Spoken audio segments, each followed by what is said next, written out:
is everybody doing? Get whatever you need to get yourself through the show. Get your libation. Get whatever you need to get through the episode. Now, listen, please, please, please, please, please. Absolutely. Let me check one thing. Please hit that like button. Please hit that like button. It costs you nothing to hit that like button. Costs you nothing to hit that bell. Costs you nothing to hit the subscribe button, right? Costs you absolutely nothing. Now, if you want to donate, you can go to donatebrown.com. You can go to patreon.com/ycarnell. All of those good things, whatever you want to do, or $Breaking Brown. But it costs you absolutely nothing to hit that like button. That since you are in the building, please hit the like button. Please hit the like button. Okay? That is the biggest ask. So please do that. I would appreciate it. Now, family, we got something to talk about. Not going to take you long. I'm not going to keep you. I'm not going to keep you. I'm not going to do it. Right? Got started late. Ain't no reason just to keep you in here like that. But we have to talk about something that we've kind of alluded to, right, on another episode. We kind of talked about, but we didn't get into some of the ideas. See, I want to, and I don't want to be kind of a dictator in this. I want to take everybody's, what's going on with this hood? I want to take, I want to have a conversation. We're going to have a conversation. Before we get into all that, we have to do housekeeping. And part of the housekeeping today is to remind everybody that the half has never been told is the book club book for January the 28th. That's the last Thursday in this month. And we'll probably have Friday as well because the book is just thick and we're going to have a lot to get through. Okay. So please, if you have not done that, if you're trying to speed read or if you forgot or whatever, make sure you take care of that. Now we got to talk about something because everybody's talking about, and Biden has come out and said it. If you haven't seen it, Biden has come out and said that like he's not going to be thinking about the deficit a lot. He's going to be thinking about how to invest in communities. Now understand things. When you hear I'm not, the deficit, I'm going to be thinking about how to invest in communities. That means money. Budgets mean money. I always focus on budgets. I don't care about the rhetorical words, the people, what the budget look like. Okay, so there are a lot of things happening at one time. So we got to kind of get to the bottom of a lot of things that are happening at one time. We have a newly elected, Biden's about to take office. He's talking about what he's going to do, where there are a flurry of executive orders, new legislation for the first few days of the president. One of them that has gotten the most coverage, over the last few days, is this one, right? This one. Biden plans early legislation to offer status to 11 million immigrants without it. Now, I want to pair that with something that I heard the other day from Alicia Garza. She's writing some kind of book, and she said they're trying to figure out politics in terms of how to have some kind of what we've already talked about and figured out, some kind of Black Lives Matter, if y'all don't remember. She's talking about how to figure out how to do mechanisms of accountability. Well, we already in there. We are already in there. We already in there figuring all that stuff out. But when you talk about, I told everybody, let me just say, those of you all who came out for Biden and said we just got to get Trump out of there, I need you to look at what the priorities are. I need you to look at what the priorities are. This is getting the most news. 11 million, blah, blah, blah, blah. Listen. And it's causing other things to happen and ripple in a certain kind of way. And I'm going to tell you how in just a second. If we're going to get to our agenda, I'm not trying to be mean to anybody or be messy. I'm just talking about politics being an exchange. That's what I'm talking about. And I'm saying that when I look at the stuff, even when we talk about HR 40, it don't have none of the stuff that people say. It don't have none of the stuff that makes sense. And people have running around here saying, well, you got to do X, Y, and Z. Listen, if they haven't done it, they told you they ain't going to do it. What they've told you is that you don't have enough political might to make this happen. Or you're not organized enough to make this happen. You don't run around asking for something for over a year. You regroup and you say we have to organize our way into something. We have to organize our way into the thing that we want to see. We can't just point to people here and there and say, well, this is just the best idea. Politicians don't care about ideas. We got to speed this thing up. We ain't got long. So let's get back to it. This is all happening, right? All of this stuff is going on at the same time. And I want to bring up another quick image in just a second, because while some things are happening, and this is always the way, there are other things that are not happening, right? So when you look at this, this is where we are. Biden promised to stop deportations for 100 days after taking office. Activists are holding him accountable.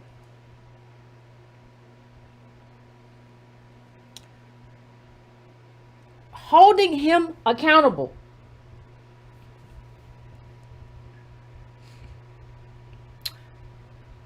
We have to do more. See, that's what I see. You know, it's funny when people talk about things that we've said. Well, y'all said y'all want to do Project Takeover. Yes, because even if we have a movement, we have to have influence everywhere. Right? NAACP went in that meeting and got shouted down and shouted on. But they're holding him accountable. There are things that are going to happen and there are things that are not going to happen. And we have to be clear on the things that we want to happen. We have to be clear. We can hashtag first 100 days and be clear on what we want to happen. And I don't know about you, but I'm not positioned to vote for. I don't think Biden's going to run for re-election, but I'm not voting for Kamala either.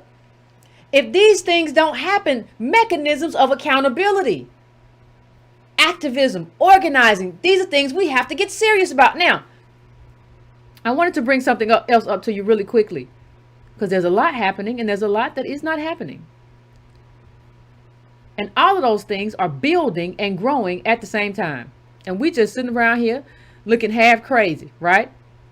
So when you see, let me go to this Vox article real quick. Hold on a second. Biden. Here we go. Hold on one second. Biden's aggressive immigration agenda includes path to citizenship for 11 million, right? So let's go deeper into it because we saw that part. At the center of the measure would be an 8-year track to citizenship. Immigrants would be eligible for legal permanent resident status after 5 years and for citizenship 3 years after that. Specific dreamers, such as recipients of temporary protected status and essential workers, would be eligible for a quicker path to citizenship. That change, as well as other portions of the plan, was previewed by Vice President-elect Kamala Harris in a conversation with Univision journalist Leah Calderon this week. We don't even have media, by the way. And, you know, Biden and Harris both met with immigration activists on Thursday to discuss their immigration agenda. Hector Sanchez Barba, who leads the group Mi Familia Vota, attended the private meeting, told Politico, "It is the most aggressive agenda that I have seen on immigration from day one. Not only the legislative package, but also the executive orders." They got a whole thing going.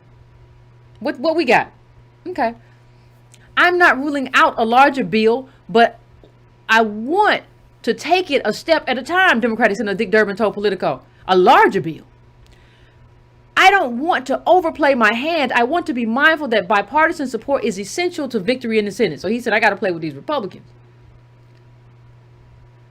Durbin, who will take up the title of Senate Majority Whip in the new 50-50 Senate after Harris becomes the tie-breaking vote on January 20th, is the number 2 Democrat in the Senate and is set to chair the Senate Judiciary Committee once Democrats claim majority. Now, I want to share something with you. Now, I'm not talking about the little side talk, because what gets attention is what matters, right? So the fact that this is the main thing, ain't nobody talking about how they met with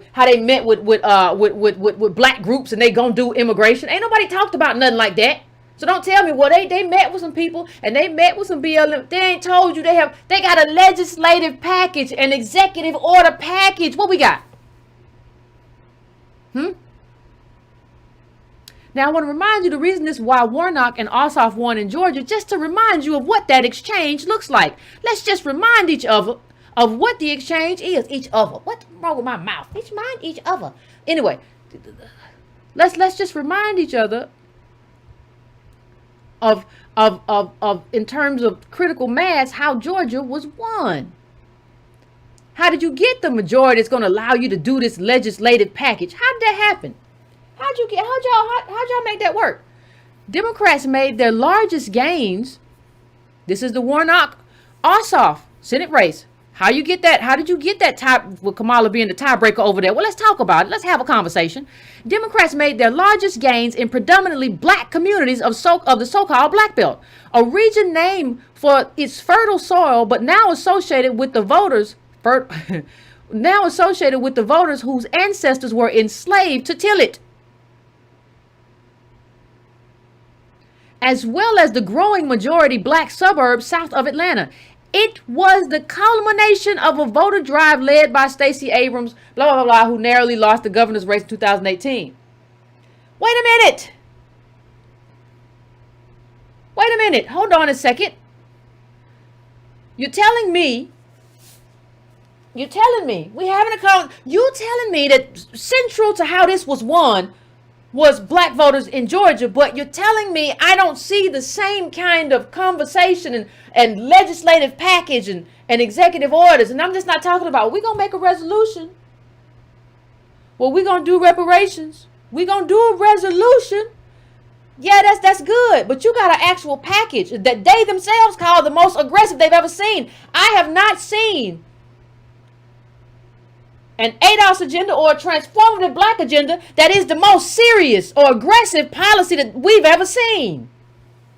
What I saw was a video that they released of y'all in there talking to Biden, and he's shouting y'all down, telling y'all just ought to be grateful. That's what he did with the black folks. That's what I saw.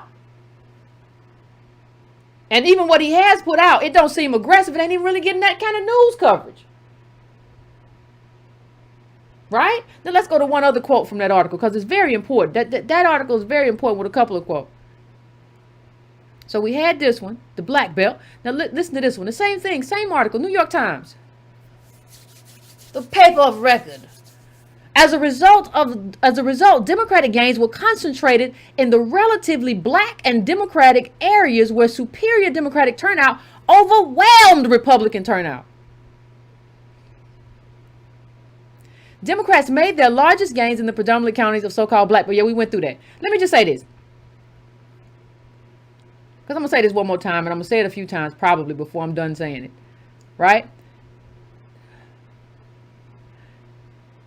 We have to talk about, and we're going to talk about this right now. And when you all call in, I want you to have I want you to tell me, because I'm going to cover a few things. I want you to tell me what you think that our agenda should look like. What should be our demands, right? Because we're going to write something up. Got to. And we already reached out to those who don't know, to the Biden camp before the election, right? Whole little package. So don't say we didn't reach out. I know people, did y'all reach out? Yes, just because you don't know everything that go on don't mean it don't go on. But there are also consequences. Now I want we talked about the dreamers, and we talked about what he's doing for the dreamers and the deportations and all of that. And the 11 million undocuments. Those are 3 strong immigration plans right there in just one pop. So I know you can do it.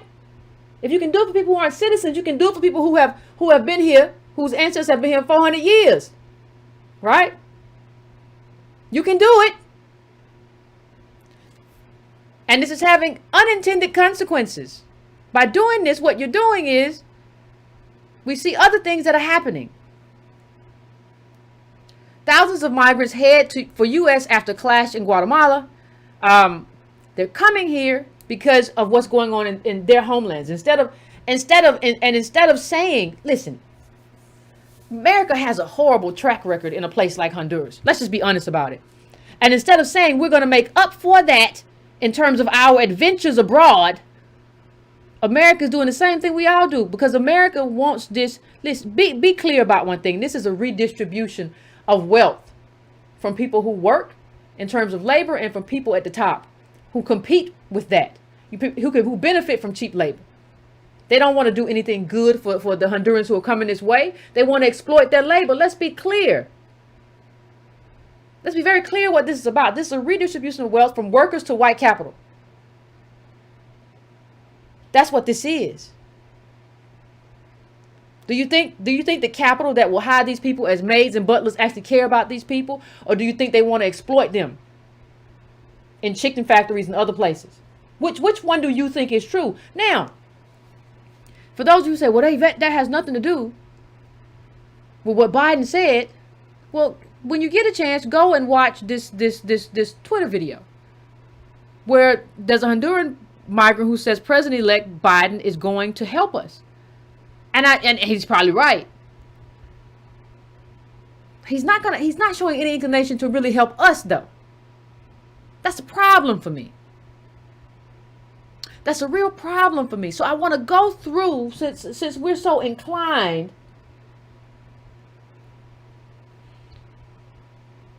to help people, I want to go through what we need. Just a few things, and then we can get on the phones and we can talk about it. But let's just have a conversation about it.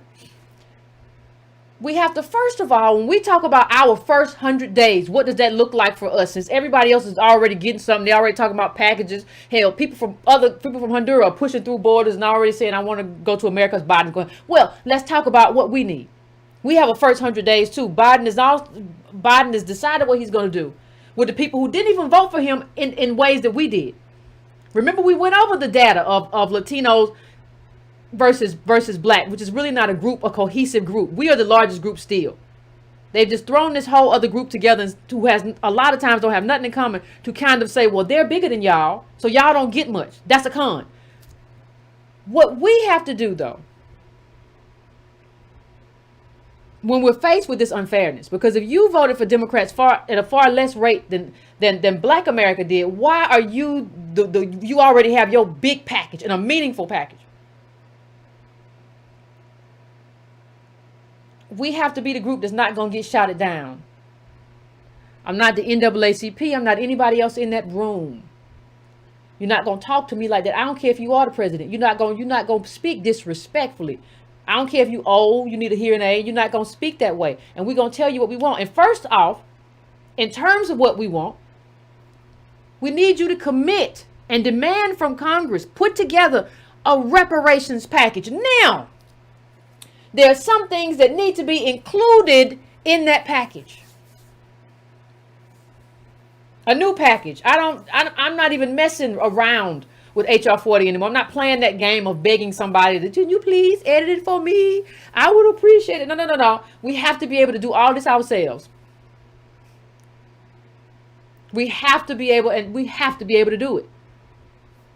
And a reparations package needs to include a few things. First of all, you have to have a start date soon. Second of all, you don't need an end date. You need a start date, but you do not need an end date. No end date. No end date until you close the racial wealth gap, which is really a lineage wealth gap. No end date. That's the kind of reparations package we're looking for. And that 17 trillion is, you need to commit to that as a down payment. It is not the end.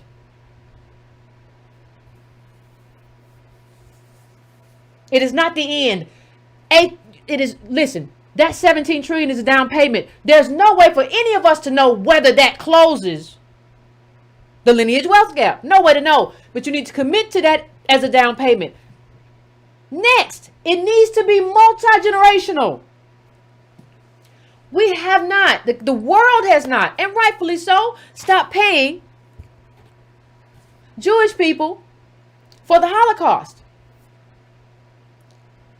We've gone from slavery, 1619, all the way here to 2021. You can't stop paying us either in one generation. This is a multi-generational project. Commit to a multi-generational project.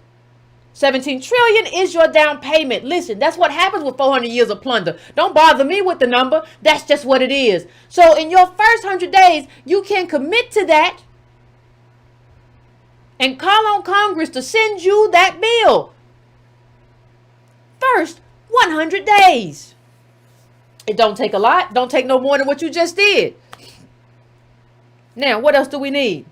You know, you have to, when we talk about reparations, everybody's got to stop talking about it as in just a check. This is a reparations is an ongoing political process. It's a political project. You have to see that as a political project and pass down the knowledge, because let me tell you what these people do. They always try to take it back. Well, we gave the down payment. We think that's enough. No. No. How is that lineage wealth gap looking? It's still the same? Well, then we're not there yet. Chop. It's not just a check. That's not what it is. This is a political project. Begin. Now, you have to have a date set to start the reparations wealth distributions, right? There has to be a day to start, no day to stop. So we have a start date, no stop date. The target of the stop date is when you feel that lineage wealth gap, what they call the racial wealth gap. That's the stop date. If there's still a gap, we ain't stopping. Commit to it. First 100 days, commit to it. Tell Congress to send you the bill and start now putting together that legislative package. There's stuff that exists right now as bills in Congress that they can just pull up whenever they need them. Already been introduced, got all the bells and whistles. People are just waiting to pull them up. We need that. And I don't see HR 40 as the vehicle to get that done. I'm not begging nobody no more. I'm not begging, well, can you please change some things? We see how that's working.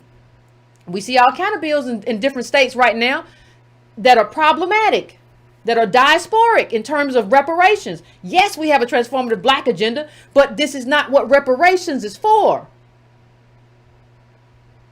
We have to be very alert to those kinds of things because they will influence whatever legislation comes down. Be alert. Now, understand that is the down payment. Now, let me tell you something else we need. This is not even hard. President Biden, Vice President Kamala Harris, we need to disaggregate blackness. Now, this is controlled through you. I think, what was it? The General Services Administration controls those, sort of ethnic guidelines. We need to disaggregate blackness. ADOS needs to be its own group. Because if we are grouped in with other groups, it hides our failure. It masks our failure. So we don't need to be included inside of that. Nigerians come here, 60% have a college degree. So of course they do better. We're at like a little less than 20% if you include the fact, because they don't disaggregate the black college numbers either, right? So what we need is to be disaggregated from other groups. We need our own designation. That is something that you don't even need, just something you can do absolutely on your own. Biden can do that. Disaggregate ADOS. And from now on, whenever the government does studies, ADOS is its own specific group. We are not clumped into some category of flat blackness. We are ADOS. And that needs to be its own designation. Now, we as ADOS are a political movement. But we want that part. Because listen, ADOS, as a lineage that people talk about, will outlive the movement when the movement is fulfilled. When this movement does what it's supposed to do as an organization, when we get reparations and we get the policies, this is fulfilled. Then you can talk about the lineage because we fulfilled the thing we came to do. Right now, though, we have to be organized because we have a mission that needs to be accomplished. When you go to war, you don't go out there and everybody just decide how they going to fight. Well, I think you need to go flank from the left. No, I want to go to the right. Well, do you want a gun or a knife? Do you want a knife fight or do you want a gun fight? What kind of fight do you want? Why, it's Monday. When I go to war on Monday, I like knives. Do you have any grenades? So y'all don't have a plan of who does what or who works what, and ain't nobody doing nothing nobody else say or going nowhere. No, it's called an organization for a reason. It has to be organized. Can't be out here like a curly mo and everybody running into them, bumping their heads. What we look like.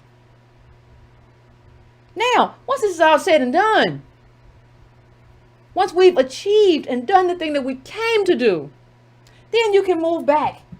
And it's just this designation. That's what it is. Right?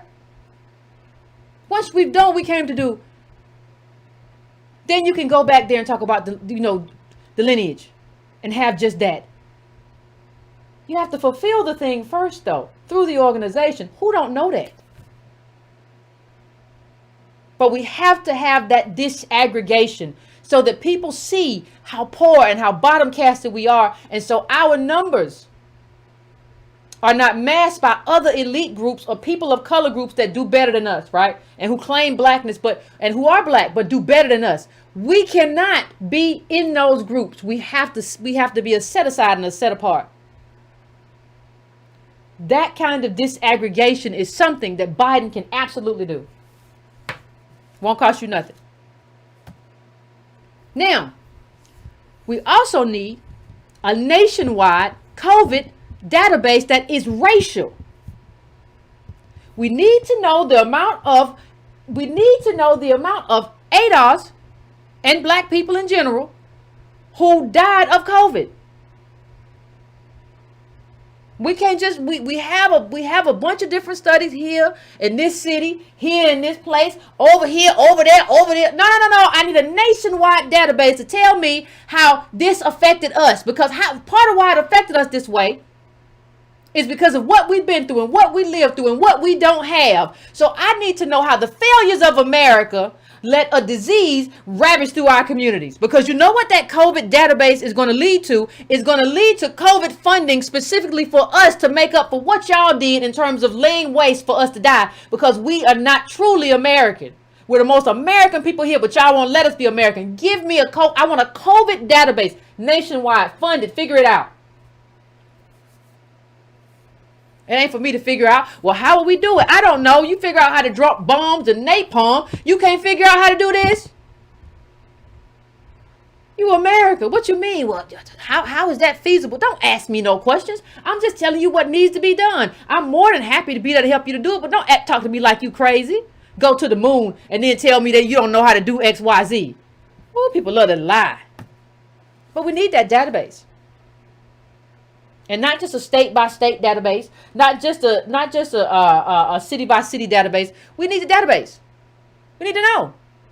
We need the numbers. And I don't talk about, I want to know the dead. I want to know the people who are still impacted by COVID. I want to know the people who still, what percentage of us still have outstanding doctor's bills because of COVID, because we still have to go back to the hospital and everything ain't covered. I want to know all of that. Comprehensive study.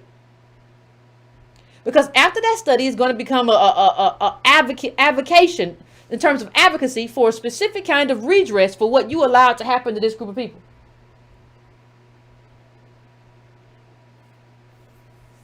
No way for us to be ready for this pandemic. People talk about rewarding immigrants for being essential workers. Where's our reward? Everybody, your reward, they said, we want to make you citizens because you're essential workers. That's part of it. Where's our reward for being essential workers? We was essential workers on the plantation. Did you forget? Did you forget? We were essential maids and butlers too after. Did you forget? Fought in every war in this country. Did you forget? How essential are we? Essential enough for you to disaggregate us as special and give us a study, because we are. We built the country with free labor, and then you as our reward, you multi-generationally oppressed us. Now, so yes, disaggregate, and you have to have a COVID database. Now, let me say something else. We have to begin reversing this whole redlining thing too. And one of the ways that we have to do that, this is outside of reparations, not inside. Understand, this is not just, this is part of stuff that undergirds it and kind of like an auxiliary attachment to it, but it's different. Not only just do we need grant assistance to down pay for homes, we need assistance to fix up homes. America gave us homes, a lot of times shabby homes, because it's all we could afford. Now those homes are falling apart. So down payment assistance, as well as rehabilitation of existing homes. You can begin with a down payment of about $200 million. And then we'll go from there. We'll go from there. No harm, no foul.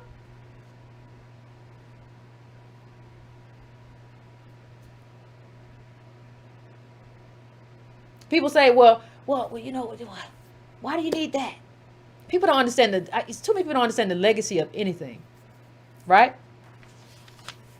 Don't understand the legacy of anything. The next thing we need, though, we need an Office of ADOS Affairs in the government.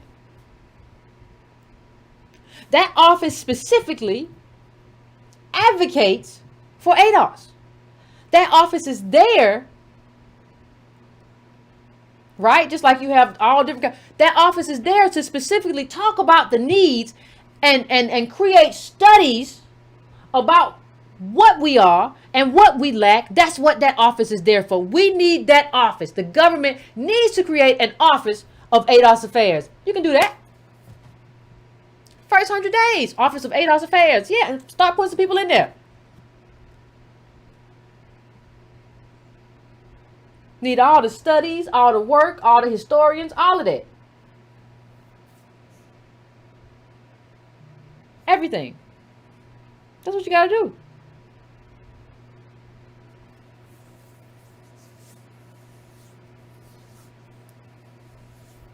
I'm not asking, and the reason I said 200 million, I'm not asking for all of, I'm just the first year.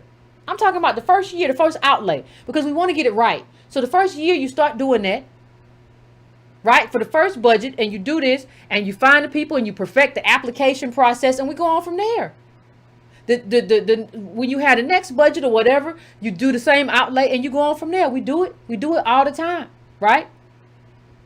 It's kind of like the first pilot program.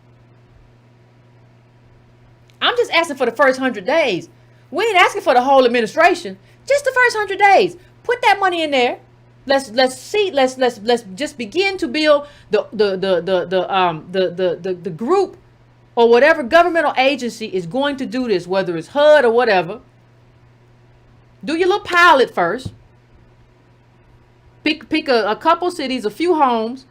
Figure out how to do this, the refurbishment, the down payment. Then we balloon it up.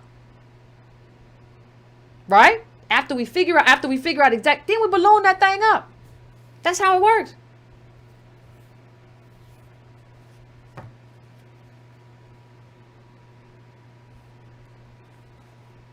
Because you already committed to a $17 trillion down payment in reparations at this point.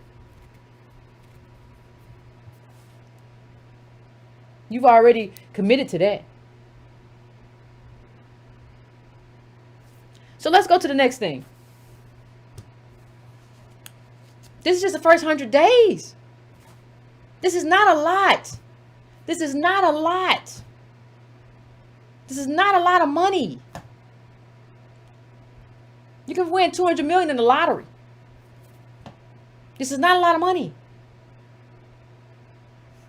Why you can't do that? This is pennies. This is pennies in terms of what government does.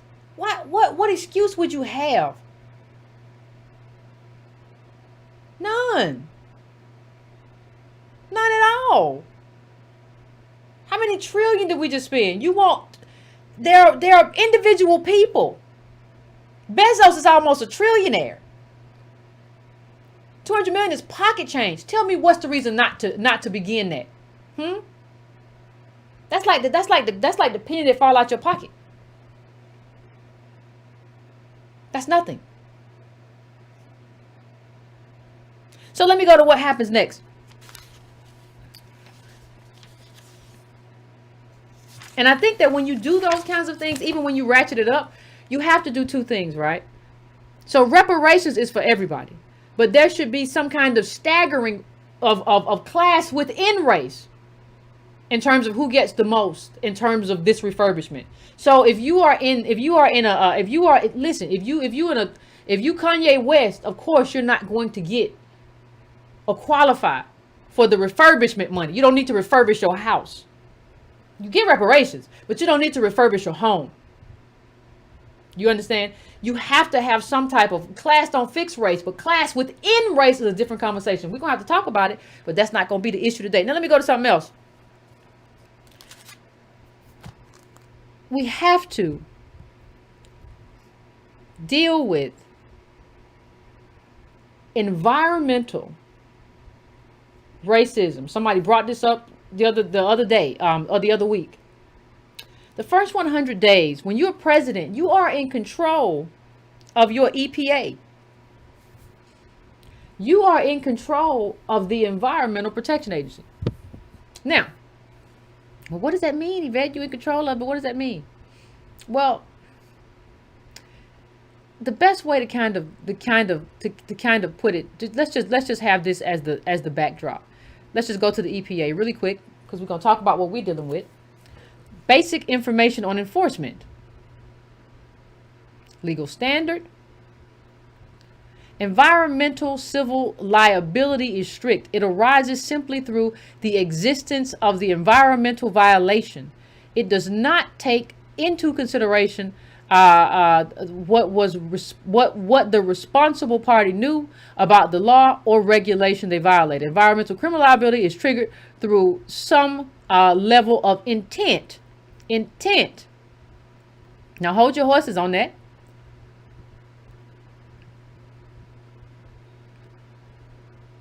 This is from The Intercept. The plant next door, a Louisiana town plagued by pollution, shows why cuts to the EPA will be measured in illnesses and deaths. You control your EPA, Biden. Our people have lived in communities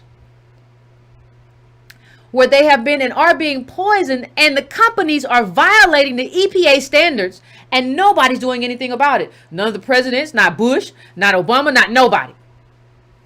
Now, when you come into office, Biden, you have the opportunity to do something about it.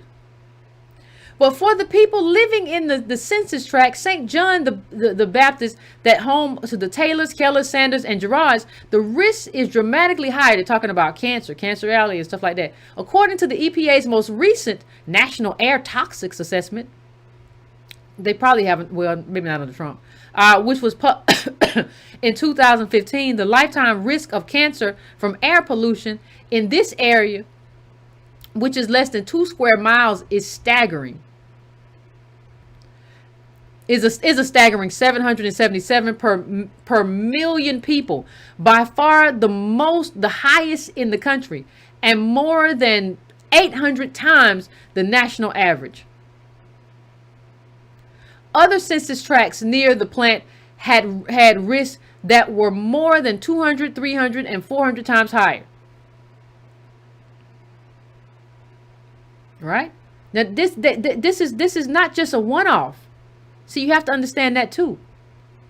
Let me bring you this one. This is another one we're talking about. Well, it's all down that same thing, Louisiana, Mississippi. Let me bring this up for you. Along the Mississippi River Valley, an area some call Cancer Alley, where residents face the highest risk.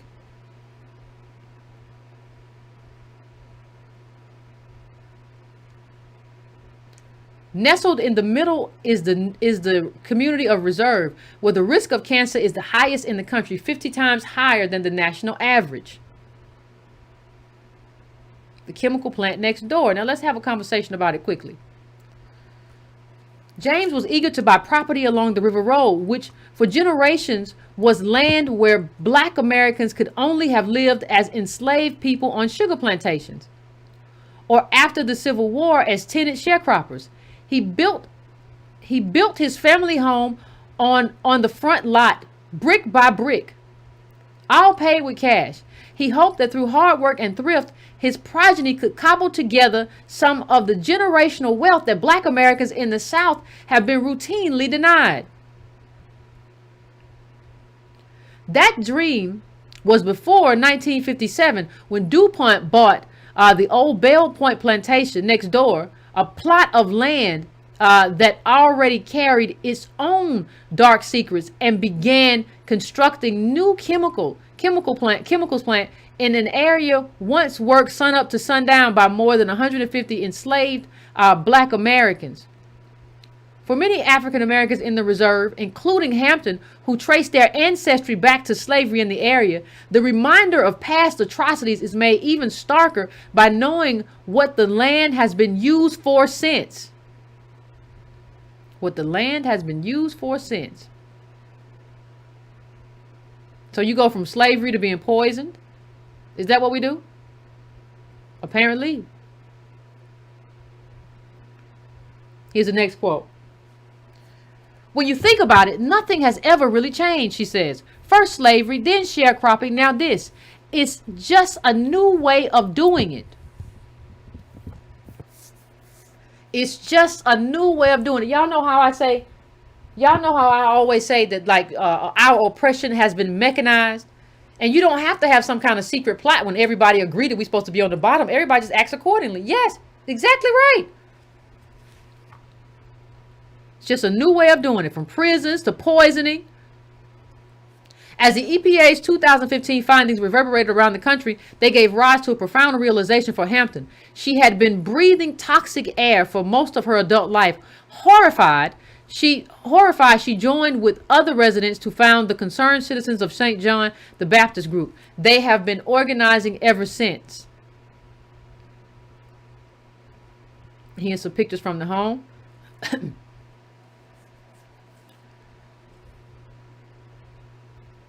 Now, Hampton's group meets twice a month at a church in reserve, but despite the group's growing numbers, they have found little to no support from their elected representatives.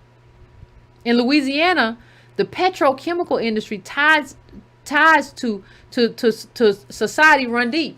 A recent study found that the chemical sector generates some 80 billion annually and supports 2 of every 7 jobs in the state.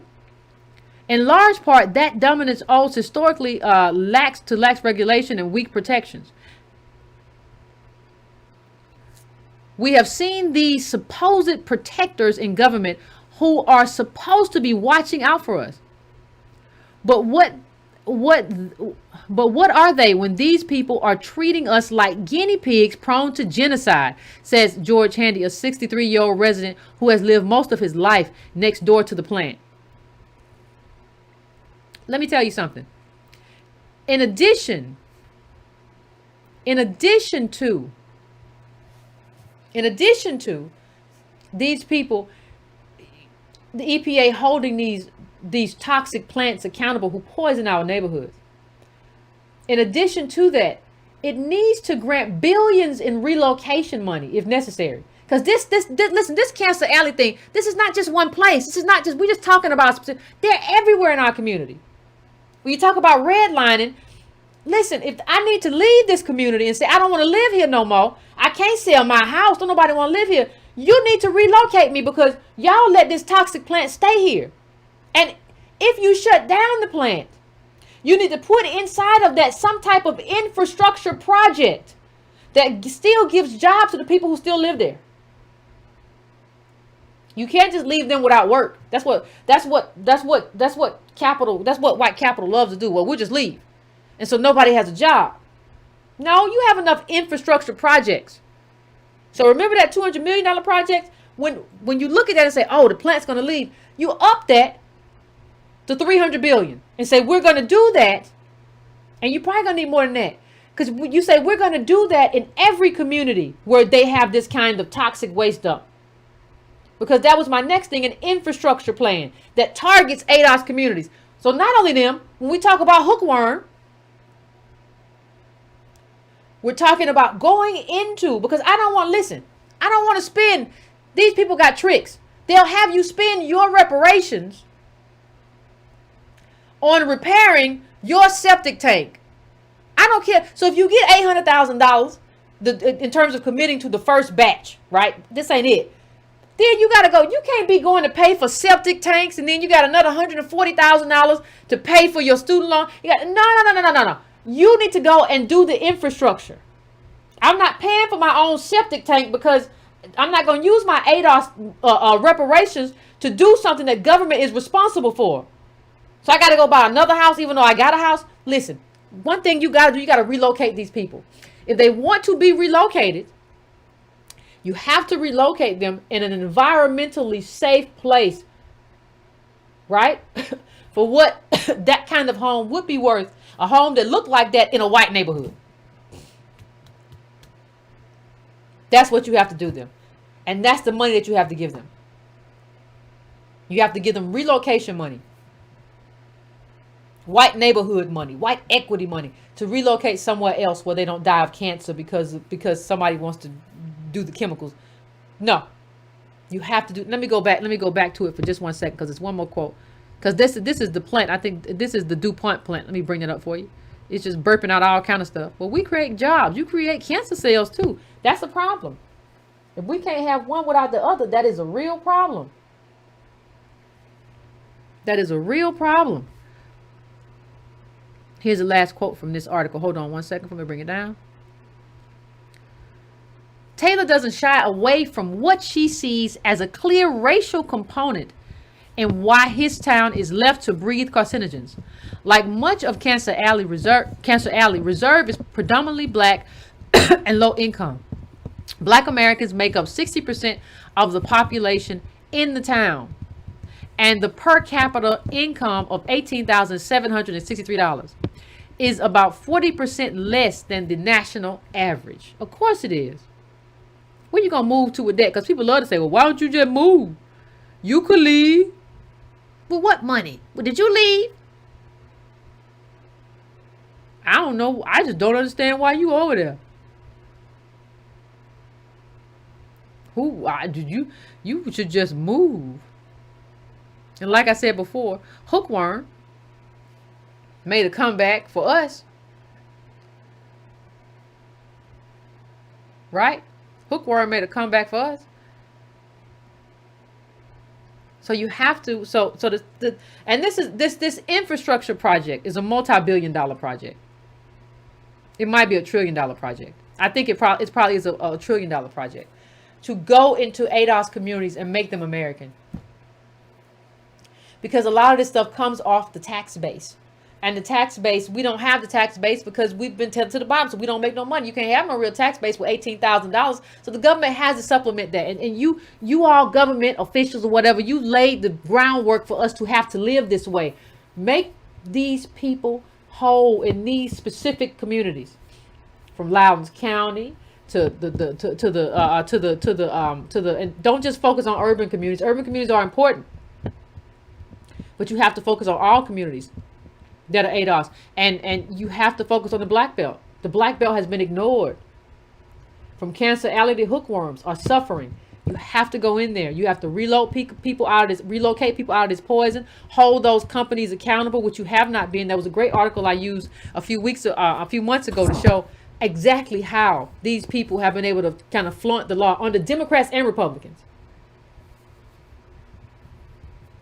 Something has to be done about that. Now I know Cedric Johnson, is that his name? That's your man's Biden, and I know he's the king of the chemical plant.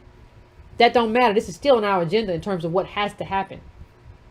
In terms of what the EPA has to do to hold companies accountable in our neighborhood.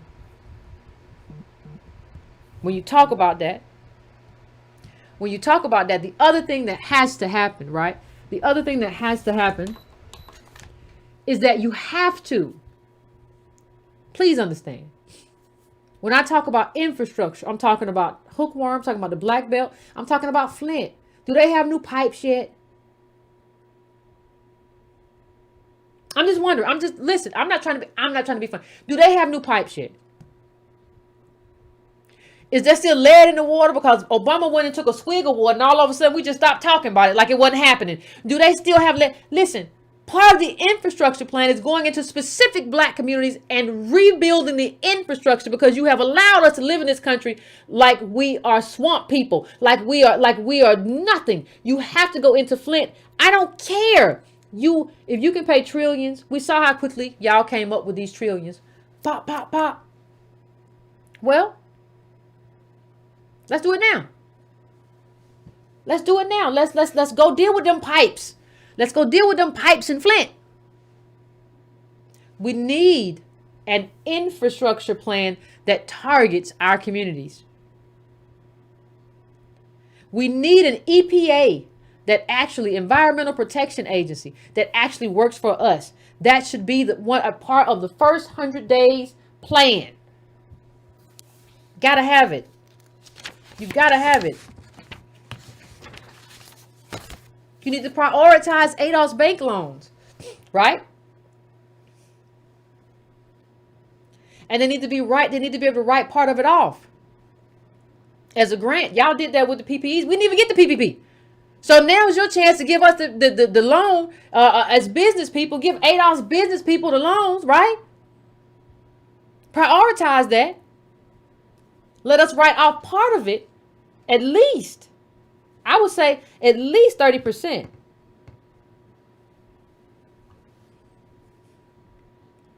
At least 50% if you're going to build up a business in a black neighborhood, because we need to be able to also compete with those who come into our neighborhoods and try to exploit us and put up businesses in our neighborhoods. Right? So if we're getting the loan 50% off top, that gives us an advantage, because we don't need equality, we need advantage. Don't forget that. We're not interested in equality, we're interested in advantage, because you have taken everything away from us. So what we need now to make up for that is an advantage. We don't need to just be, well, we all the same, we all equal. No, I'm not equal. We're not equal. I'm sorry, I don't mean to offend you, whoever you are. We're not equal. We need an advantage. So I need to be able to get money, if I'm an ADOS business person, quicker and easier than other people, so that I can build businesses that I was not allowed to have before, and that I can compete and have businesses in my own community. So my own community, so my own community doesn't have just businesses that are other people of color, right? Who come in and take. And so we don't have businesses in our own community. I'm not talking about Kroger or nothing like that. I'm talking about these little small things. Look, listen, from beauty care to whatever, we don't have that. And we don't have the money. We don't have the capital. The only capital we have access to is predatory capital. We need to have access to low interest loans, and part of that needs to be written off. And there need to be certain things, certain criteria for how that gets written off. That's what you call an advantage. We can get access to loans on the cheap. That's an advantage. We need that advantage. Advantage and equality are not the same thing. Right? So, these are just a few things that I think should be on you can do this in your first 100 days. And, we should start tweeting Biden, hashtag first 100 days ADOS, and what we want. We should start doing that. And we should begin to think about how we're going to organize, right, with our own politicians, when we when we get this structure together, right? That's what the organization has to do, create a structure where we organize cohesively. That's why it's important. And that's why I said, well, I don't understand why we need an organization. I don't understand what you're talking about. Why is she saying we need an organization? I don't want to take no order from nobody. What? Who does that? Anyway, fam, when you call in, I'm going to go to break. When you call in, I want to hear from you. What do you think? What is your number one thing, right, that should be on the first 100-day agenda for us, for the Biden administration, for the Harris administration? I want to hear from you what you think that looks like. And I'm going to go to break really quickly, and we're going to come back, and we are going to have the conversation.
fam, we are back. We are back. I'm going straight into the calls. Straight into the calls. I am going to hold on one second for me. Hold on one second. Hold on one second. Don't forget, fam. What? You know what we doing? What's the first 100 days look like for you? Right? What does that look like? So let's get an understanding of what that is, what that looks like, right? Hold on one second. Let me get my little thing acting up. My little thing, what do you call it? It's acting up. It is acting up. So let me go to my first call though. I am going to 843. What's your name? Where you calling from? What's on your mind? Yes, my name is Aquilin Johnson-Carlo. Hey. My number one priority is to organize a plan to contact Congress and Biden and Harris. Okay. Do you have one issue? And organize an email. We need to email them, call them, and write them by letter every day, but we don't want to spam, so we're going to have to organize by states. What state is contacting them on Monday, Wednesday, or Friday, but everything starts with organization. Absolutely. I agree with you, fam. I absolutely agree with you. And I think everything does start with organization. I absolutely organize and focus. Organize and focus. Every day you get up, we are pressed for time. We must focus and we must organize. Thank you, fam. I appreciate it. Thank you so much. I appreciate it. And I absolutely agree with you. Absolutely agree with you. Thank you so much for calling in. Let me see who I'm going to next. Okay, I'm going to 954. 954, what's your name? Where you calling from? And what is on your mind? All right, my name is Jonathan. How you doing, Yvette? Pretty good. How you doing? The first thing I'm doing all right. The first thing I would go after would be to establish some type of personhood with ADOS. So historically, they would either go after, sounds crazy, but you either overturn Brown versus Board of Education to reestablish some type of personhood, which is kind of crazy, or you will anchor ADOS to some fashion of land hold on one second, fam. Why would you want to overturn Brown v. Board again? Because it allows any other group to come in through citizenship. Wait a minute, that's not. But Brown v. Board is the education. Wait, I'm sorry. I'm talking about you. Are you talking about the 14th? Wait, what? Oh, never mind. I'll figure it out later. But go on to what you're saying, fam. Yeah, so it's, I mean, the Brown versus Board of Education, Plessy versus Ferguson is kind of extreme. Really, it would be hard to do. But what I'm saying is you would have to establish ADOS to some fashion of personhood. You could do it through a land grant where you say kind of how you would say you have a place to retreat. You can drop your citizenship and go back to your home or to your domicile. And if that's the only way you could kind of do it. Without personhood, we're just any group of people. We don't really exist outside of citizenship. All right, fam. Thank you so much. Thank you so much for calling in. I appreciate you. I don't think I totally understood, but it's fine. It's all right. I don't gotta understand everything. It's just fine. It's absolutely fine. I'm about to go to my next caller. Let me get something right. Tell me what is your number one thing in terms of what do you want to see? What is your number one priority? What is your number one priority in terms of this next administration? That's what I'm looking at here. What is your number one priority? Let me get this. Gosh. 225, what's your name? Where you calling from? What's on your mind? Good afternoon. Good evening. Hey. My name is Bobby. I'm from Baton Rouge, Louisiana. Okay. And I am calling Yvette because I'm in the midst of everything that you're talking about. I Mm. sit here with all of this around me, from the history to the present day. And I feel that we really, truly have to begin to educate our people. They are so lost. They don't even know that they're lost. They don't even know that they need to be out of reserve. And I mean, that's 30 miles from where I am. Nothing is wrong in their world. So, an awakening Ignorance is bliss, I guess. desperately needed.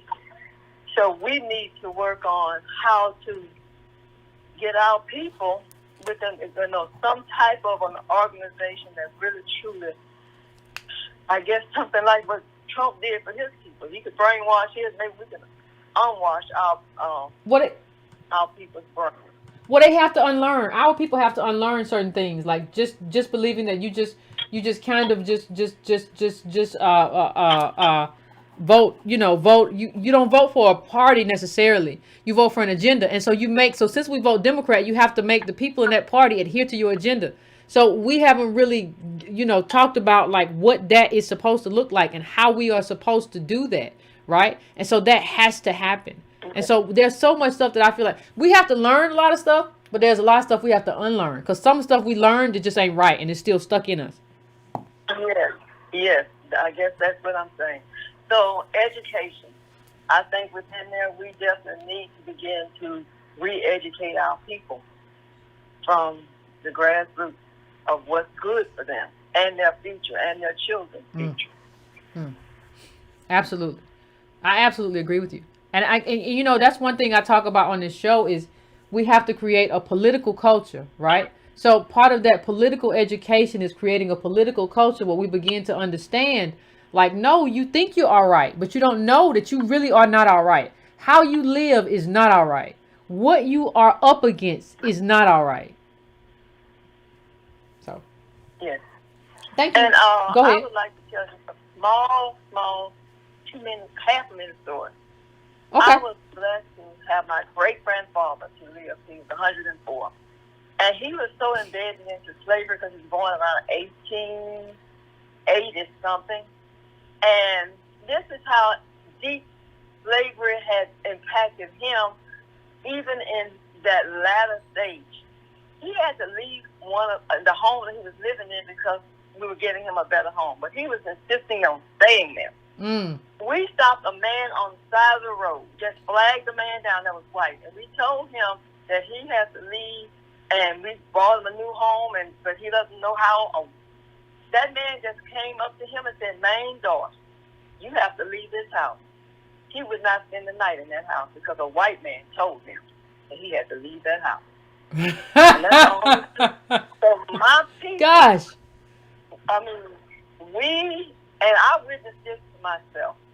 So I know what it is to have that slavery mentality still wrapped around you, close around you, in so many ways. So many ways. And this is, how long have we supposed to have been out of this? So long. He couldn't get out of it. Yeah. You do get stuck. That's a good story, and you're absolutely right. You're absolutely right. And we should have been out of this a long time ago. This is, I mean, past due is not even a word that describes this. Yeah. So thank you, ma'am. I absolutely appreciate God bless this show. I Thank am you. in my 60s. I am an educator. I work on an HBCU campus. Good. And Wonderful. my heart is very heavy. Because I'm in the valley of the shadow of death, and I don't even know how to get these people to see evil. Oh, you in the valley of the shadow of death, but you don't feel no evil, do you? I know that's right. Yes. Yeah, but they'll see it. But thank you, ma'am. And let me just say this: people see it like you have to. One of the things and I understand why you have a heavy heart, but one of the things that happens is 3 years ago, I don't think I would have been able to predict that as many people would have seen it. Like all of this has been kind of a slow go because this is a group that has been sort of propagandized for a long time too, right? And so getting them to unlearn that is really hard work. But we do see progress in terms of even this becoming a movement is progress, right? In terms of what they're able to unlearn. Yeah. It's just slow going, right? And so it's slow going to have people unlearn and then learn. That's all. It's slow when it needs to be fast. Oh, you done said a word. It's slow when it need to be fast. We ain't got time, and you walking slow like you got marbles in your shoe. Oh, oh my goodness, you so right. Thank you, ma'am. You are absolutely right. Thank you so much. I appreciate you calling in. And let me just say this. VC said it's slow when it need to be fast. For y'all don't think I'm crazy. Why Yvette say marbles in the shoe? Martial arts, they put marbles in your shoes sometimes so that you're able to train and your foot hurt. Like anything could happen. Whatever. But it's just you slow. Oh my gosh, she said a word when she said that. You slow when you need to be fast. And that is something that is really happening to us. In the sense that this is a moment where we need to really be able to pivot and move fast with a certain amount of agility and nimbleness. But when the last, remember I told y'all years ago, like 2017, when me and Amy did the show, I told y'all it's the time to be nimble. I keep talking about nimbleness, and everybody just keep being flat-footed, right? Just keep being flat-footed. You want to argue with me for days about, oh, I don't know organization. Why you did that? Why you fight? Ain't nobody fighting. You fight. You fight. Ain't nobody fight. You fighting. You just keep coming. I tell you what. Lord of mercy. They gonna have the first 1,000-day plan before you decide to hush and like do something else. Anyway, let's go to the next caller. I am going to 484. 484. What's your name? Where you calling from, and what's on your mind? Hello, this is Nat Turner, and I'm going to speak real quick on two things real quick, Okay. and the second thing is going to really benefit the audience here, really, really benefit them. Where the refineries and all they're trying to do, what the thing is, what they're doing, they're building systems to eliminate the pollution and all that. That's the big thing. Like refrigerants, they took out the you can't use the refrigerants no more. They change them to blends and all that. Oh. I mean, they're constantly looking out ways to decrease that pollution. And it's something about getting that energy. Ain't no way that you can, we're not that advanced yet where we can get that stuff where it don't cause no dangerous things. I'm just saying, I know it ain't right and it's a depth thing, but it's just horrible. But we're not that advanced yet. We're trying. There are new techniques and different different labs and stuff. Engineers trying to think things to make it better. And also, I wanted to say real quick, it's going to benefit everybody. What's going to benefit everybody? When you get water, okay. Your comment. I'm sorry. When you get water from any municipality to your house, right? But the term is in plumbing, because I took up a plumbing course through college and all that. I'm an older guy, but I took it up because people still need it and it's still useful. What they call it is potable water. And what that means is that no water that comes from a municipality is safe. It got germs. Because all along those pipes, you don't know if it got a hole in it. You only see when there's a big crack and then the water come up. But it can have holes in it. They can't guarantee that water. So what you got to do, they call it potable water. Because all the water that comes through the municipality has to be boiled. Why? To kill the germs. You ain't really supposed to be drinking out of that thing unless you got things called water softeners, what people put in their house in the water before it gets to the water heater and all that, and it doesn't take out the chemicals and all that, takes out the different things. Well, that's what a lot of suburbs use, a lot of people use. They got things that get, but anyway, I was it's not just Michigan. It's all water that comes from a municipality because they don't have no way to clean that stuff. It would be too expensive. So it just comes to your house, and you got to boil it. All water, you ain't supposed to be drinking that stuff out the tap. Well, water fountain you can, because they got filters on it. Every water fountain in the municipality, you see that machine. The reason why I got a machine, it got a filtration system in it. Mm-hmm. That's safe water to drink. Okay. So that's safer than that bottled water you get at a store. Okay. So, but I'm just letting everybody know, boil your water. And build a system where you get jars and put that in. Because really, you ain't supposed to be drinking that water out of the tap. It's potable water. That means you got to boil it. Appreciate it, and, That's why people buy filters and all that stuff to clean the water. Appreciate it, fam. I appreciate it. Thank you for calling in. I know that much about plumbing. Got you. I appreciate you. Thank you for calling in. I'm going to my next caller. I'm going to 301. 301, what's your name? Where you calling from? What's on your mind? Yes, hello. Hey. Yes, this is John calling from Maryland. Okay. This is what I hear. I'm trying to make sense out of this. I hear that Biden is going to make peace, send an olive branch to the Trump supporters during his inauguration speech. That's what I hear.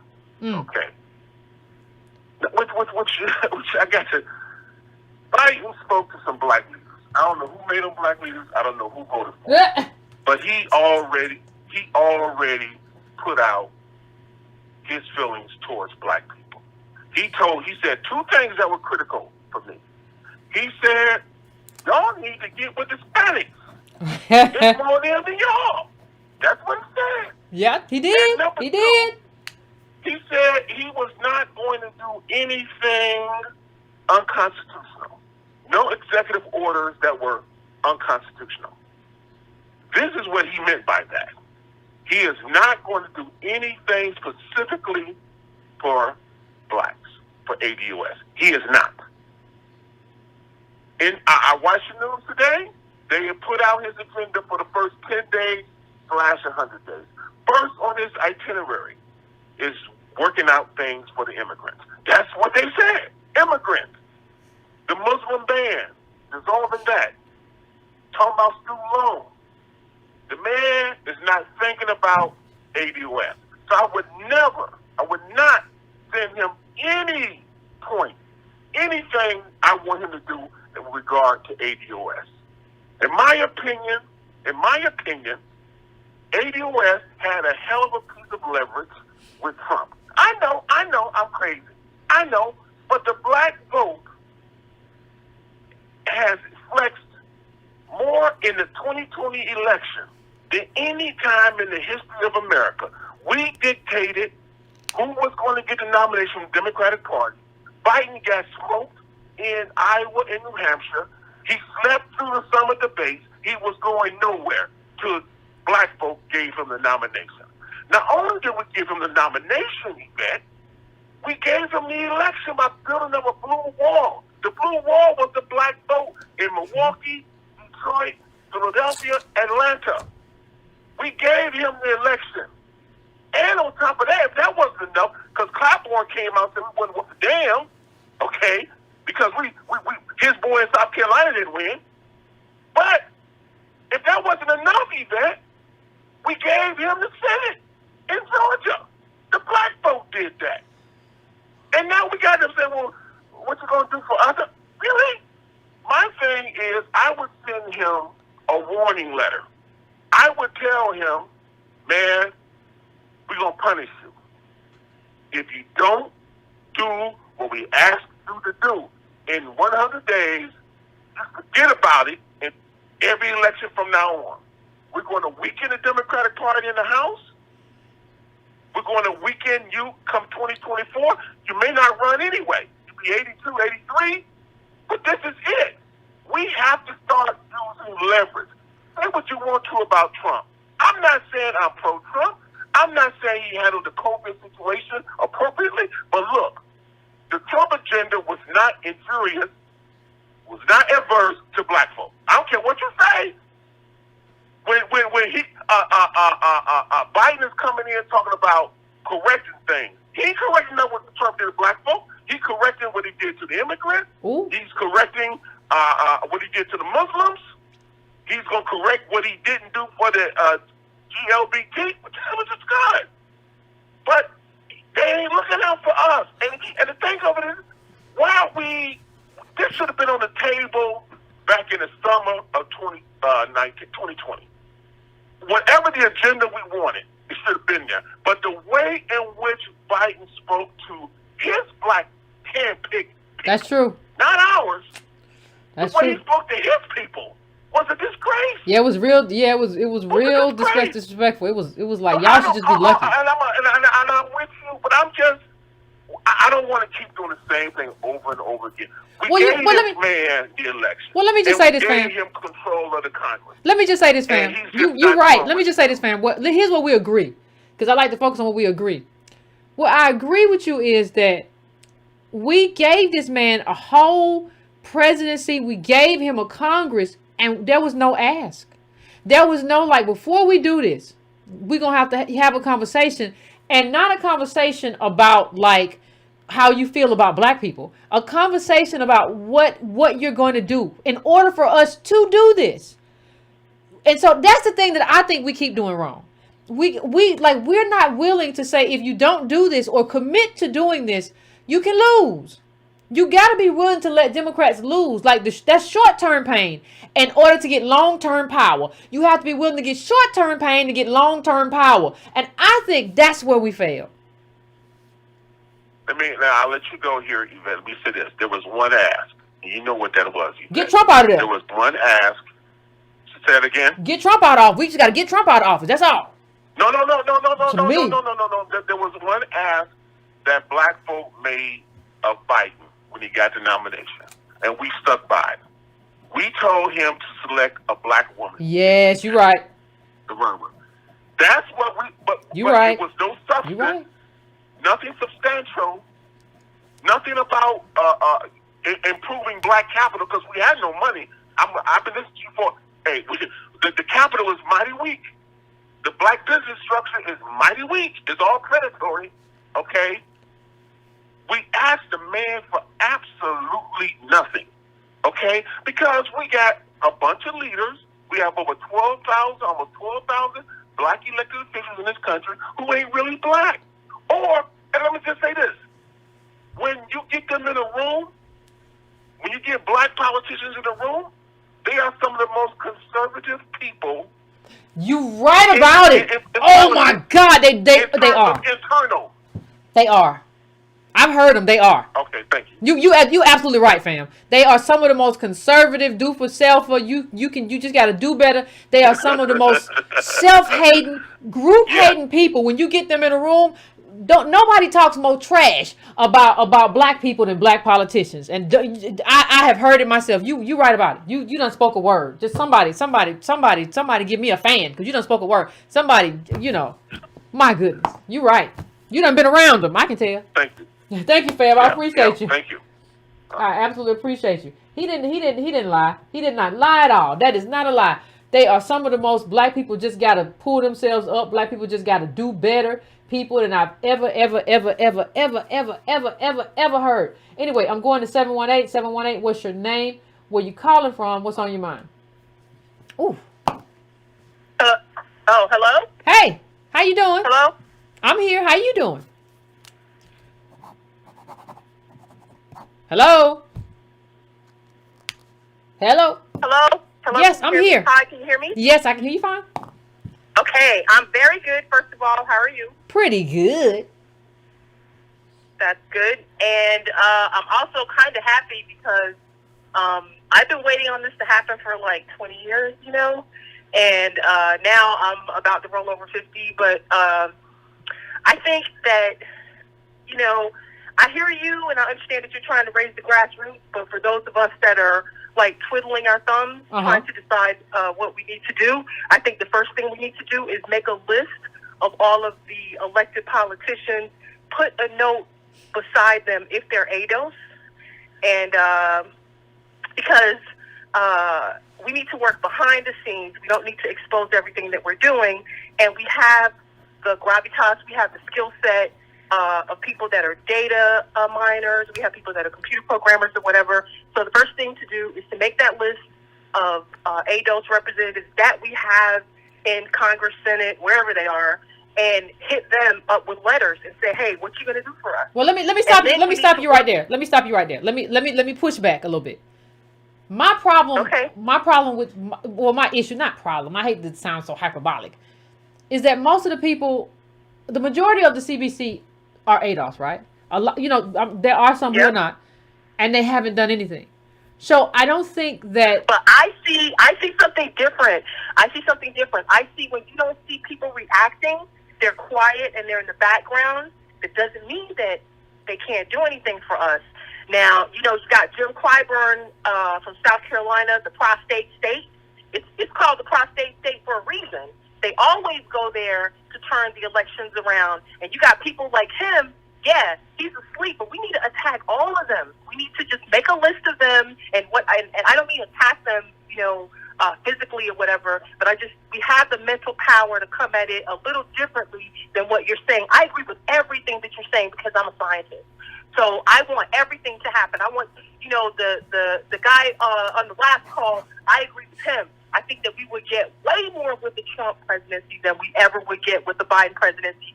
And the thing that I see with Biden, too, is he's last in our face. He basically tells me, like, I've taken you down already. I took you down in 1994. There's nothing you can do about it. You're dead. You're gone. We're bringing in people of color. We have BIPOC now. ADOS, I don't even mention ADOS because ADOS means nothing to me. I don't think you're going to get anything out of him unless you attack him from, like, 20 different, sides. And he's just going to be so attacked that he's going to say, hey, I was wrong. But for now, he just seems like somebody that got over. And I also think we should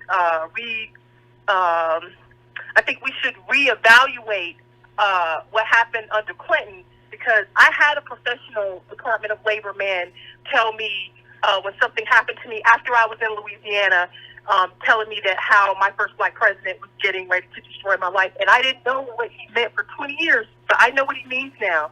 And the last thing I want to say is in Louisiana, because I went down there after Katrina, they have a right to return to their land. It's a federal law. So, and the thing about, they will have so much property, so much wealth. They'll have like 400 acres of trees. You cut those trees down every 35 years and you sell them to some lumber clearance house, and they sell it, and that's how you make money. It's like we have a lot of land, in our grasp, but we don't know what to do with it because we haven't been educated properly. And the last thing I want to say is we need to stop being so jealous of each other, and we need to work with each other. And I think we got to win. I like what I'm hearing tonight with these numbers. That they've committed to giving us something. But as far as them gonna, doing the homework to do it the way you're saying it, they're not going to do that. But we can. We have the capacity. We have the resources. We have the people to do everything that you're saying tonight. And I'm so glad that I listened, and I heard what you're saying, because I'm actually starting to compile a lot of that data myself. And eventually I'll run into somebody, and once you see the data compiled, as you send your data out to people and they just read it and they just wake up. It's like we're at a great time right now. So God bless you. God bless Tone. God bless all y'all. Keep doing what you're doing and listen to what I'm saying, and let's do our homework, because we're smarter than everybody. And we have a moral empathy about us that makes us better than the rest of them.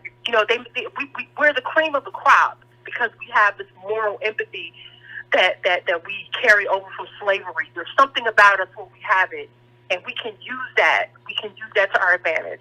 Thank you. I appreciate you. Good night. I appreciate you calling in. And let me just tell everybody something. I have moved kind of in the other direction in terms of my thinking.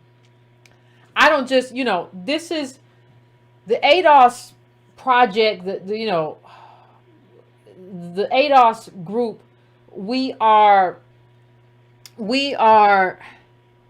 for lack of a better word, we are as American. I always say we're as American as apple pie, right? What that kind of means to me is that I don't necessarily have to deal with, if listen, I'll go to any congressperson. I don't have to mark ADOS and just target you. I can go to anybody. I can talk to anybody. I can move legislation with anybody. I don't have to just deal with you because you are ADOS or whatever.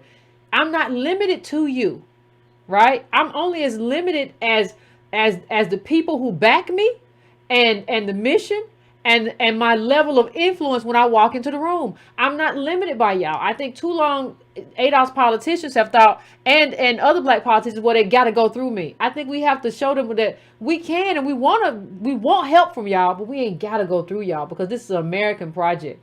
And I may get more empathy from somebody else who feels a way about what they did and what they contributed to than you.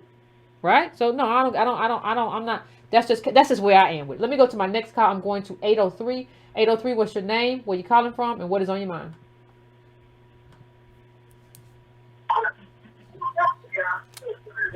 (803), that's you. Turn your background down. Hello. Turn your background down, fam. Hey. Hey, how you doing today? Pretty good. How about yourself? I'm good.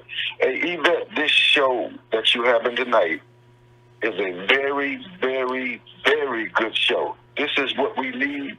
This is what all of us been waiting for the longest, and we need reparations. Mm-hmm. Absolutely. Turn your background. Is that okay?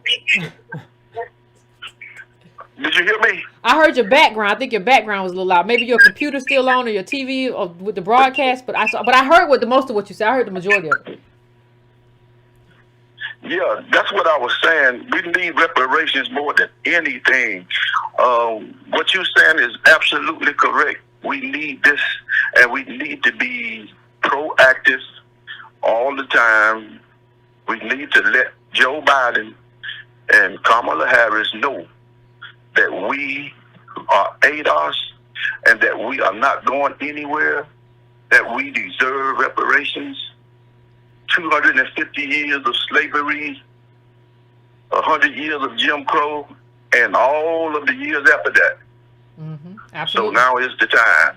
Absolutely. And that's why I call in to tell you that, yeah, this is a great show. Thank you, fam. I appreciate it. Thank you. I appreciate it. And now is the time. Like, this is the moment to strike. I we got to get it together. Appreciate you, fam. If you calling in, like, try to get to a few more calls, because we at midnight. But we're a little late. So let me go to 424. 424. What's your name? Where you calling from? What's on your mind? Hello, Yvette. This is Aaron calling from California. How are you? I'm good. How are you? I'm well, thank you. So, trying to get back, I guess, to the topic at hand. Uh-huh. For sure, I think that the Biden-Harris administration needs to earmark vaccine doses specifically for ADOS for those who want it. I understand the apprehension. I just saw in the news that, I guess, Steve Martin, the actor, comedian, whatever, he received the dose. He's not an essential worker. He's not a healthcare provider. So rich people are getting this vaccine, and they are not being eviscerated by COVID as we ADOS are. And when you look at, I guess, the sort of the evisceration of what COVID is doing to us, it's compounded by the pre-existing inequalities that already exist in healthcare. And just to go back to one of your previous callers, Yvette, like months ago, you called it. You said, in the wake of a Trump administration, America's racism, it's no longer deniable. It cannot be denied. True. And so Biden and Harris coming in, laying out their first 100-day plan, where are we on those priorities? I found it distasteful that he already wants to set a pathway for citizenship for DACA members when they didn't vote. They did not put you in power. We did, and not at the rate that we did. They voted mostly Democrat, but not at the rate that we did. They voted mostly Democrat. Like, it was like 60 something to something. It still was not at the rate that we did. Like, we always go overboard, and then they say, "But here's a little crumb off the table. Now you eat it. Now don't eat it all at one time." But go on, fam. I'm sorry. Exactly. No, I mean we put this dude in power, and he wants to make an overture to DACA, and they don't have citizenship, so they can't vote, and he wants to make an overture to Trump supporters, and it's like, sir, they want to assassinate you. If you go to Washington, D.C. right now, they are anticipating some crazy person trying to assassinate you. Like, you need to focus on the people or the demographic of people who put you in power, and let's just call it what it is. He has 2 years at most to get this ball rolling for us and starting the legislation and the policy and the funds that we need to, as you so eloquently put it, to make us American. He has 2 years, because if you look at this past election, the House, Republicans picked up 15 seats. We barely have control of the Senate. It's 50 Republicans, 48 Democrats, and then 2 independents. He's going to lose the House. He's going to lose the Senate. If you listen to conservative media, they're already laying the foundation for tyrannical government overreach, and especially once he starts to put out the mandates for shutting the government down, because you're going to have to with the COVID. So, sir, you have 2 years, like the clock is ticking, and you have to make us a priority, because we don't have the wherewithal to withstand this economic, racist implosion that is imminent for us. Well, and let me just say this. Let me need the vaccine. Let me just say this too. I'm gonna let you finish, fam. But let me just say this too. You bring up a good point about the 2 years, right? Because people need to remember that, you know, when Obama had the same Democratic Congress initially, and he squandered that, and so, you know, we didn't get anything from it, and Republicans were able to exploit it. They called it socialized medicine. Obama's communications team really didn't do anything to thwart that kind of misinformation, and so he lost it. So if you're going to lose it, what that means is that in the first 2 years, we've been here before. You got to go for broke. You can't get in there talking about, well, I just got to talk to them and see what Republicans want to do. You got 50 and a tiebreaker in the Senate. You got a Democratic House. That means you got to go for broke. And people are like building up to a point where they're going to allow him not to do the thing that he absolutely has to do and should do, and make the same mistake. It's not really a mistake, according to me. I don't think it's really a mistake. I think that's what you want to do. I think but he should be pushed to go big. And when he goes big, we should be pushed to get part of that money, because you don't have these kinds of, it's awful that it happened, but you don't have a plague very often. A plague means a lot of money gets distributed. And we had Clyburn out here talking about, well, I don't want nothing special. I just want a mule and a satchel. I don't really need nothing more than that. And so we have to push now to get outside of that and beyond that, and say, listen, if you don't do this, you know, it's horrible if you squander this, and we will all be hurt for years to come. But if you don't do this, you, or probably Kamala, is going to lose. I don't think we're prepared to revoke and prepared to implement mechanisms of accountability, but we got to.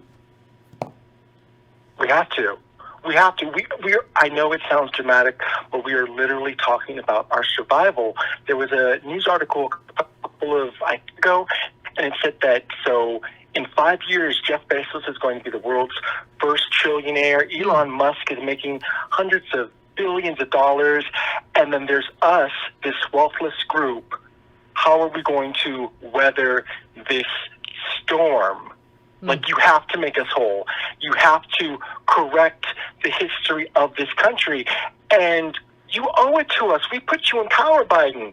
We put you in power, and everything you said about not dictating the terms and agreements prior to casting our vote for him, that was spot on. Because here we are, and we are literally in this, I don't even know what to call it. We're in this predicament where now he's focused his attention on all these other groups who did not bear the brunt of America's racist voting path to go out and put you in power, and he's focused on the DACA and the this and the that and this and that, and here we are, like circling the drain. It's beyond me at this point. I am beyond. But that's all I had to say. No, you're right, fam. You're absolutely right. You're absolutely right. I want to thank you for calling in, but you're absolutely right. And Thank you. Thank you. And if there's one thing we have to get, like, I don't know where ADOS gets it in our heads that what we're supposed to do is like get you in office and then be like, well, let me say, now that you're here, I got a little something I want. No, that's not. No, what are you doing? What are you doing? Like, who told you? Who told you that that's how that worked? Well, now that you here, I gotta tell you that I do want something. I gotta tell you, there's a little something I need now. I wasn't gonna say nothing, but there's something I need. No, you do it beforehand. That's like doing a contract and giving somebody the money before this thing is done. So you want somebody to build a building. There are supposed to be measures. When you finish this thing, you get this much. You get this much money. When you finish this part, you get this much money. You just want to pay for everything and then what are we doing? What are we doing? No, they don't care no more. No, and we haven't even organized we haven't even organized enough. Because we got to organize as ADOS. That's why we had to start an organization, because we have to organize. Because ain't nobody else going to do it, obviously. Ain't nobody else going to do it. They just get up there and talk and get hollered at, screamed at by Biden. Well, you all should be lucky, and you just better get together with the Latinos and the Hispanics, and that's what you better do. And I don't know why you should feel no kind of way. Biden, come on now. I'm going to 210-210. What's your name? Where you calling from? What's on your mind? My name is Michelle, and I'm calling from San Antonio. Hey. Hey. Wow, it's amazing. I finally got through it. I've been listening to you for 2.5 months, almost 3 months. I already have voted for you know who. I regret it. I regret it. As a matter of fact, I didn't hear you. I heard you after, not before. Because trust me, if I would have heard you before, they wouldn't got my vote. But they definitely gonna get it the next 4 years. I'm serious about that. If they don't do what we say they gotta do, they're not gonna get nothing. We ain't playing them games, but you don't do what you said. I'm grateful and thankful for you and Tone. You just don't know. It took me a month to come out of that shock. You know, because it's like a bamboozle. You got hoodwinked. It changed my way of thinking and everything. I was like, oh my God, this is what I've been looking for. Oh, Jesus. It was like an answer to my prayer. I was a teacher. Mm-hmm. I have a heart and lung condition. Okay, I'm sorry to hear that. I taught for so many years, but I had to get on disability. Don't forget about those who are on disability. Absolutely. Whether they are Social Security or SSI, just don't forget about them. Absolutely. That's number one. Number two, the law that you've been talking about protecting us, and you remember you said whether it be our stores, our business, the police and everything, I want that. Because if we get the house or whatever we get, we're going to need protection. Because I remember Rosewood. I remember Tulsa. I don't ever want to experience that in my lifetime. I want to be able to be free and know that I'm free and live like I'm free. You understand? Absolutely. Absolutely. And the other thing is, we do have to call our legislature and senator, whoever they are.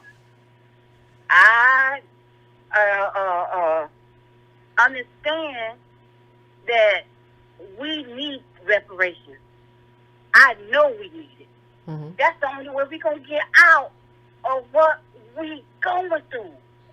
You know, sometimes I think about what you said, and tears just come down my face because you are telling the truth, and your vet and Tone.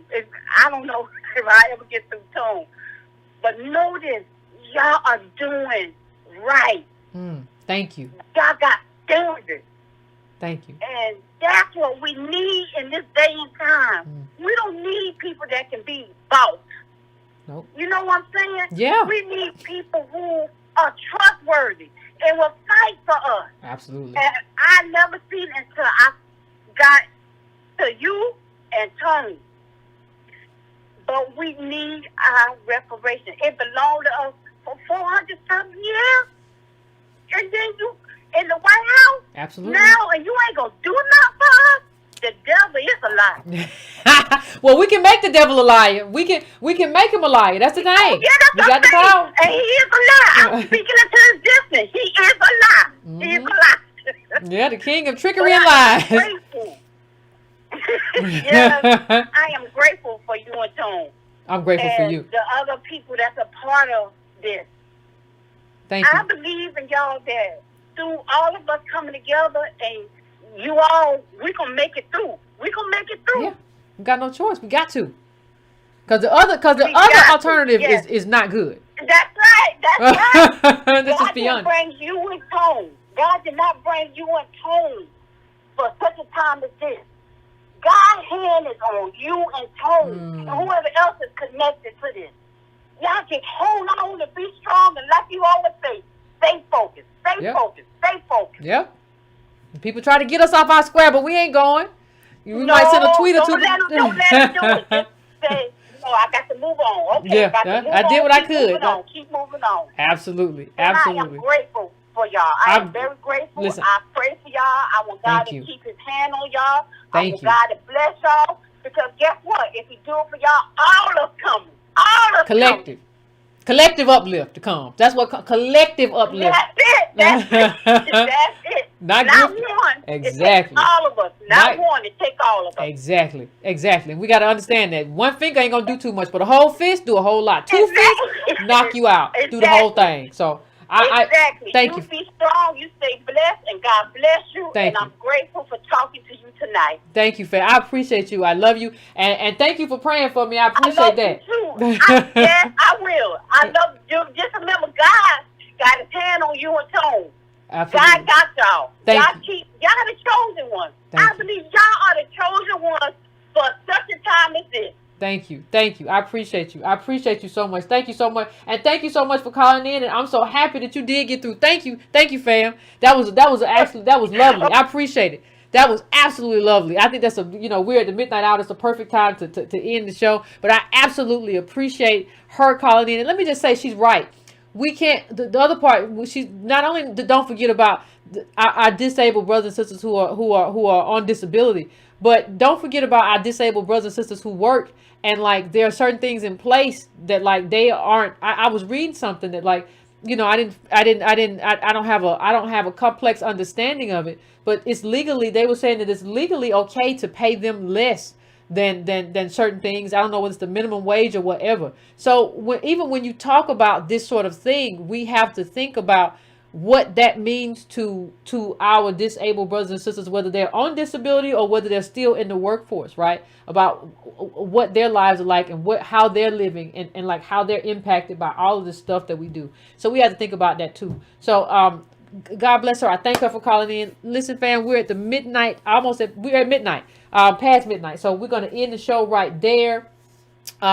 I want to thank everybody who called in. I appreciate it. We're going to continue to have this conversation, and we're going to continue to talk about what this looks like in an organizing space, and how we start build a structure to kind of organize specifically for the agenda. We're actively rewriting the agenda to include some things, to add a level of specificity that had not been included before. We're doing that as well, fam. So, stay tuned. Those of you all who have sent me emails to be a part of teams, we're now in the process of putting some different people on teams. I got your email and that sort of thing. Hold your horses on the stuff that you want to do. By all means, email me if you want to start a chapter, but I'm not forwarding people at this time because we have a lot of different, we have a lot that we have to build in terms of apparatus, in terms of training, the people who come in and different things like that. So it's a lot going on. It's a lot of different things kind of happening at one time, fam. But that's what we're here for. So please, please, please, hit that like button before you go. If you could just hit that like button before you leave, I would absolutely appreciate it. Cost you no money. Cost you no money to hit that bell to make sure you're getting notifications. Hit that subscribe button. I would appreciate that. If you hit that subscribe button, I would absolutely appreciate that. Also, if you want to donate, you can always go to donatebrown.com, patreon.com/ycarnell to donate monthly, or $Breaking Brown for the Cash App if you want to donate. But listen, hitting that little like button or whatever and making sure you're subscribed to the channel, that costs you nothing. Absolute free way to help the channel. It's a pandemic. You're looking for free ways to do stuff. That's it. Free way. Just make sure you come in here. When you turn on the lights, hit the like button. That's it. It's absolutely free. So I appreciate y'all. We're going to end it we're going to end it right there. I appreciate everybody who called in. Y'all were absolutely, absolutely wonderful. Keep thinking about, though, fam, what does the first 100 days look like? Keep thinking about that. Keep your mind on that. If you think of something, we got to jot it down and work with it, because there are going to be days after the first 100 days, right? So please keep that in mind, and I will see you again on the next show. Take care, family. Don't bother nobody. Don't let nobody bother you. Wear your mask. Still be careful, okay? Take care of yourself.